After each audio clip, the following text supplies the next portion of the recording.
This is the cheapest monitor on Lazada that is 1080p and 24-inch and from a brand that I've heard of. And frankly, I'm quite impressed with what I got in this package. It's $159 on Lazada, which is $20 cheaper than the Prism alternative and about $5 I think cheaper than the Acer alternative, which is also slightly smaller at 23 inches. The Viewsonic VA2432 seems pretty impressive, but it's kind of a run-of-the-mill monitor. There's nothing too particularly unique about it, but I'm just going to talk about it and review it because I think for the everyday man, the average person who's just looking for a display that they can watch YouTube videos, type documents, have extra screen real estate, have it as a second monitor kind of thing, they'll be interested in this video. So let's talk about the whole experience with this monitor. Now before I start this review full and proper, I'd just like to say if you have any questions, ask away down in this Discord or Instagram, linked in the description, or you can ask away in the comments. I reply to every single comment that I see.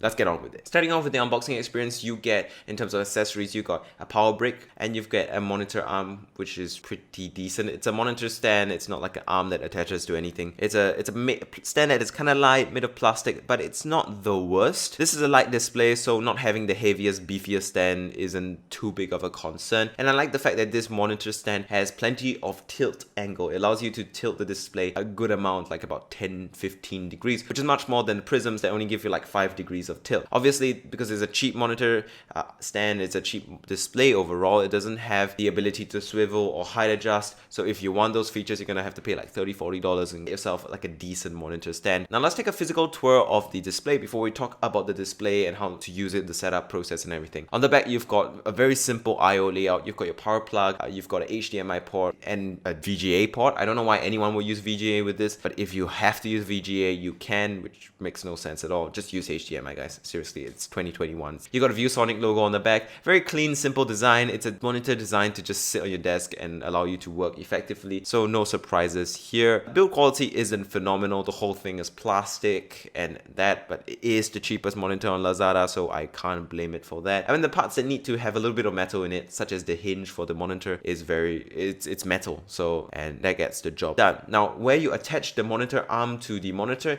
you also can find 4 screws so that you can actually mount it to any VESA arm. Any standard VESA compatible monitor stand or arm supports this monitor, which is very nice. It's nice to see standard stuff here, so you don't have to buy stupid adapters or you don't have to like mod a VESA mount onto this monitor if you want to put it on a fancy arm. And I can see this monitor being so cheap being used in a multi-monitor setup with a lot of monitors, maybe 6, 7, 8 that really needs monitors arms. And I can see this monitor being a cheap way to add a lot more screen real estate to a setup as a second monitor or third or fourth or fifth or 6 or 7 or 8. Why not all of those? So that VESA mount, super useful, super nice. Setting up this monitor is pretty simple. You just plug the HDMI cable and play. It's a simple standard cable. Hit the power on switch and it works by default. Now, if you want to run it at 75 Hz though, make sure you go into your graphics driver settings, be it NVIDIA, AMD or Intel, and make sure you have the monitors set to 75 Hz so you get the smoothest, snappiest, the most responsive experience that you can get, like the experience that you paid for. And that 75 Hz display is very nice. I mean, it is pretty color accurate, nothing to write home about, nothing crazy, no HDR support here, no fake HDR support either.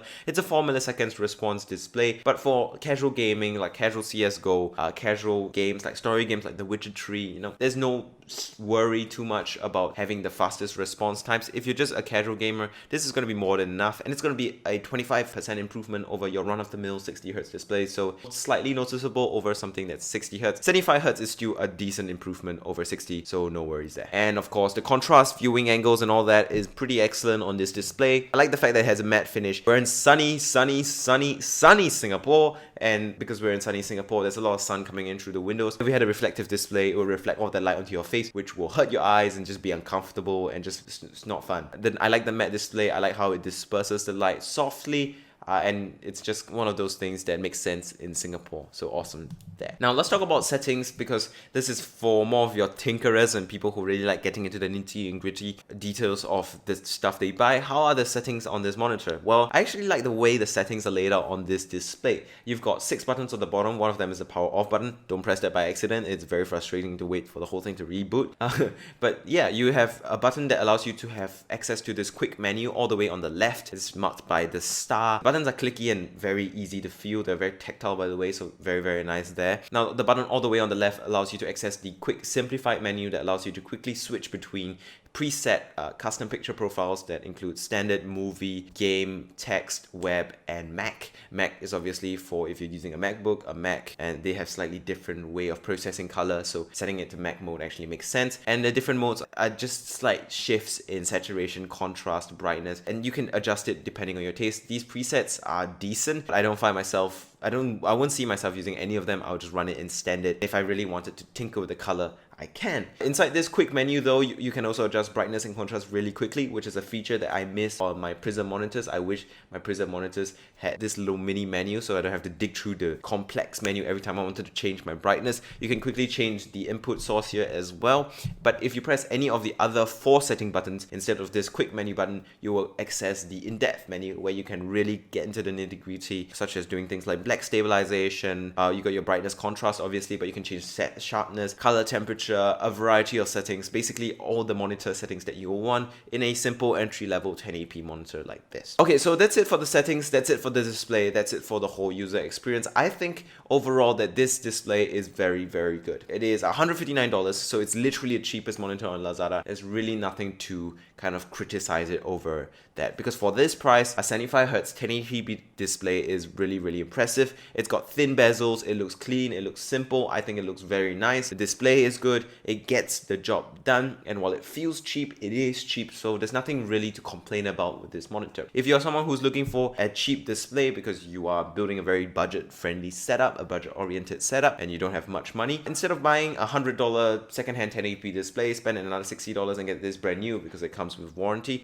it might actually make more sense than buying secondhand, which is pretty cool. I think if you're just looking for a second monitor or a third monitor, just something to expand the amount of screen real estate that you have, this is a great choice, because not only is it a very good display with excellent viewing angles, which is super important if you're moving your display off angle, like you're putting it to the right side or the left side of you. Not only because of that, it also has a VESA mount, so you can quickly mount it to a monitor arm, so you can keep your setup nice and neat, and you don't have to use the cheap, crappy monitor stand that it does come with, which frankly isn't even that crappy. So all around, it's a decent package. It doesn't promise much, but it delivers all its promises and it gets the job done. Nothing to complain about here, and I'm just gonna end off this review. Now, if you guys found this video helpful or enjoyable, make sure you like and subscribe. Why? Because that helps my channel grow. My channel's been struggling for a while now. I want to do video or maybe YouTube or something as a career one day, and I'm taking this time that I have in the army to really try to start the fire that is this channel, and hopefully I can make it into something. So I'll really appreciate your support if you did like, you did subscribe, and consistently support my channel. If you like what you're seeing, if you like supporting a local Singapore YouTuber, make sure you hit subscribe, make sure you hit like, and comment some random stuff. Doesn't really have to be relevant to the video.